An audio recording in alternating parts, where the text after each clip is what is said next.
एकादश अध्याय। देव पराक्रम असुर का, विष्णु हुए प्रसन्न, मांगन चाहे मांग ले, इच्छित वर संपन्न। नारद जी बोले, इंद्रादि देवता दैत्यों को फिर आता देख भयभीत हो विष्णु भगवान की स्तुति करने लगे। कच्छ मच्छ आदि रूप धारण कर भक्तों के दुखों को दूर करने वाले ब्रह्मा विष्णु शिवादि रूप में जगत की उत्पत्ति करने वाले तथा गदा शंख पद्म और खड़ग धारण करने वाले आपके लिए हमारा नमस्कार है। हे असुर निकंदन, गरुण नायक, पीताम्बरधारी, यज्ञादि क्रियाओं के भोक्ता, अभिकारी, शरणागत त्राता, हम आपको बार बार नमस्कार करते हैं। दैत्यों से संतापित मनुष्यों के दुखों को ध्वंस करने के लिए वज्र रूप तथा शेषनाग की शैया पर शयन करने वाले सूर्य चंद्रमा रूपी दो नेत्रधारी आपको बारंबार नमस्कार है। नारद जी बोले, इस प्रकार दैत्यों को नाश करने वाले विष्णु भगवान ने देवताओं के संकट को जान लिया। तब क्रोध से खिन्न होकर शीघ्र ही गरुड़ पर सवार हो लक्ष्मीपति दीनानाथ प्रभु लक्ष्मी से बोले, तेरा भ्राता जलंधर देवताओं को दुख देता है, इससे मुझे उन्होंने बुलाया है, सो मैं युद्ध के लिए जाता हूँ। लक्ष्मी बोली, हे प्राणनाथ, मैं आपकी प्यारी हूँ, फिर मेरे भ्राता को आप संग्राम में क्यों मारेंगे? श्री भगवान बोले, शिव जी के अंश से पैदा ब्रह्मा के वरदान और तेरी प्रीति से यह जलंधर हमारे मारने योग्य नहीं है, तथापि मुझे देवताओं के लिए कुछ करना ही होगा। नारद जी बोले, यह कहकर गरुड़ पर बैठ वह देवता जहाँ स्तुति कर रहे थे वहां पधारे। इसके बाद गरुड़ के छोटे भ्राता और गरुड़ के पंखों की वायु से बबूला जैसे उड़ाए गए वे सभी दैत्य आकाश में मेघों की तरह भ्रमण करने लगे। जलंधर दैत्यों को वायु पीड़ित देखकर आकाश में विष्णु के पास गया। वहां बड़ा भारी युद्ध हुआ। विष्णु ने बाणों से दैत्य की ध्वजा, छत्र और घोड़ा काट दिए और एक बाण उसके हृदय में मारा। उस दैत्य ने भी गरुड़ के माथे पर में गदा मारकर उसको पृथ्वी पर गिरा दिया। विष्णु ने हंसकर उसकी गदा काट दी। तब उसने विष्णु के हृदय में जोर से घूसा मारा। वे दोनों जब मल्ल युद्ध करने लगे तो उनकी भुजा और घोटू की मार से पृथ्वी शब्दायमान हुई। वे दोनों अच्छी तरह युद्ध करने लगे। तब मेघ जैसी गंभीर वाणी से दैत्यराज से विष्णु भगवान बोले, मैं तेरे पराक्रम से प्रसन्न हुआ, तू वर मांग, नहीं देने योग्य भी वरदान मैं तुमको दूंगा।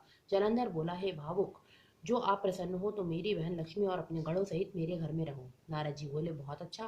कहकर भगवान देवगणों और लक्ष्मी समेत जलंधर के पुर में पधार गए। महाबली जलंधर उन देवताओं को दैत्यों को सौंप पृथ्वी पर आया। देवता गंधर्व सिद्ध तथा रत्न के समान उत्तम वस्तुओं को अपने अधिकार में करके तथा देव गंधर्व सिद्ध सर्प राक्षस मनुष्य इनको अपने में राज्य बसाकर वह त्रिलोकी का राज्य करने लगा। वह पिता तुल्य धर्म पूर्वक अपनी प्रजा का पालन करता था। मैं एक समय उसके राज्य का वैभव सुनकर उसे देखने तथा वहां रह रहे भगवान के दर्शन हेतु उसकी राजधानी जा पहुंचा। द्वादश अध्याय। नारद से सुनकर असुर पार्वती का रूप, शिव से लेने को चला असुरों का यह भूप। नारद जी बोले, उस दानवेंद्र राजा ने विधि पूर्वक मेरा पूजन करके हंसकर कहा, हे ब्राह्मण, आप कहाँ से आए हैं? कहीं कोई अच्छी वस्तु देखी है जिसलिए आप आए हों? आज्ञा करिए। नारद जी बोले, हे दैत्येंद्र, मैंने एक समय कैलाश पर्वत पर जाकर वहां पार्वती के साथ बैठे हुए शिव जी को देखा। 10,000 योजन चौड़ा वह कैलाश पर्वत है। वहां अनेकों कल्प वृक्ष और कामधेनु है और चिंतामणियों से वह भूमि प्रकाशित है। उसे देखकर मुझे आश्चर्य हुआ कि तीनों लोकों में इनके समान रिद्धि कहीं है ही नहीं। हे दैत्येंद्र, जब तुम्हारी रिद्धि की मुझे याद आई तो उसके देखने के लिए मैं यहाँ आया हूँ। तुम्हारी रिद्धि को देखकर ऐसा लगता है कि त्रिलोकी में तुम्हारे समान भाग्यशाली कोई नहीं है। फिर भी स्त्री रत्न के बिना तुम्हारी उस सिद्धि को देखकर विचार करता हूँ कि महादेव जी के समान सुखी कोई त्रिलोकी में नहीं है। अप्सरा, नाग कन्या आदि यद्यपि आपके यहाँ है तो भी पार्वती सी सुंदर नहीं है। जिसके सुंदरता रूपी समुद्र में डूबकर ब्रह्मा तक के ने अपना वीर्य को छोड़ दिया। रचना करते समय ब्रह्मा जी ने पार्वती जैसी अनेक अप्सराओं को बनाया, परंतु उसके रूप के समान कोई अप्सरा न हुई। स्त्री रत्न को भोगने वाले महादेव जी का वैभव श्रेष्ठ है। ऐसे कहिए, जब मैं वहां से चल दिया तब वह दैत्यराज उसके रूप को सुनकर कामदेव से पीड़ित हो गया। तब भगवान की माया से मोहित होकर सिंह के पुत्र राहु को उसने महादेव जी के पास भेजा। उज्जवल चंद्रमा के समान कैलाश को क्षीण चंद्रमा की तरह अपने काले रंग से रंग कर वह राहु वहां गया। नंदी से निवेदन करने के बाद वह राहु महादेव जी के पास पहुंचा और बोला, हे वृषभ ध्वज, त्रिलोकी के स्वामी रत्नेश्वर जलंधर की आज्ञा सुनो। शमशान वासी हाड़ों की माला पहने हे दिगंबर, तुमको हिमालय की बेटी ऐसी सुंदर स्त्री किस कारण से मिली है? मैं रत्नों का स्वामी हूँ, वह स्त्रियों में रत्न मेरे ही योग्य है, तुम जैसे भिखारी के योग्य नहीं है।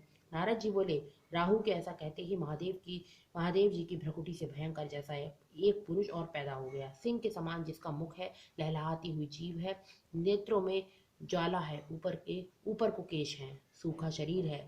ऐसे वह दूसरा नरसिंह लगता था। जब वह राहु को पकड़ के खाने लगा तब शिव जी ने उसका निषेध किया कि वह मारने के योग्य नहीं है, यह दूत है और पराधीन है, इसे छोड़ दो।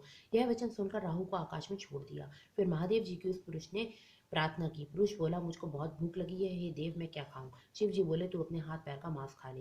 नारद जी बोले, शिव जी की आज्ञा से उस पुरुष ने अपने ही हाथ पांव का मांस खा लिया। अब उसका केवल सिर ही बाकी रह गया। यह देखकर शिव जी प्रसन्न होकर उस भयंकर पुरुष से बोले, हे कीर्तिमुख, तू सदा मेरे द्वार पर रहे। नारद जी बोले, उसी दिन से कीर्तिमुख देवताओं के द्वार पर रहने लगा। जो पहले कीर्तिमुख का पूजन नहीं करते हैं, उनका पूजन प्रथा है। उससे छोड़ा गया राहु बर्बर स्थल पर गिरा, इसी से बर्बर नाम से प्रसिद्ध है। फिर उस राहु ने अपना द्वितीय जन्म समझकर जलंधर के पास जाके ये सब बातें कही। ओम नमो भगवते वासुदेवाय नमः।